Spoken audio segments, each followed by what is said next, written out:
नमस्ते सबैजनालाई।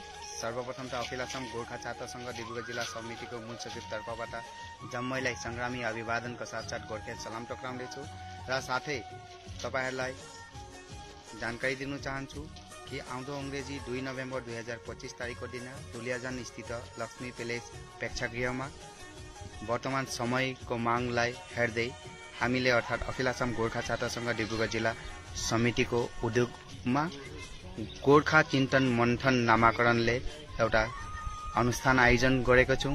तसर्थ त्यस अनुष्ठानमा डिब्रुगढ जिल्लामा बसोबास गर्ने जम्मै गोर्खाली महानुभावगण, आदरणीय व्यक्तिजन, बौद्धिक समाज, विशिष्ट व्यवसायी, विशिष्ट समाजसेवक, जनप्रतिनिधिगण, प्राक्तन आक्षुकर्मीगण, गोर्खा जातिलाई माया गर्ने हरेक आदरणीय व्यक्तिजन जम्मैलाई यस भिडियो मार्फत निमन्त्रण गर्न चाहन्छु।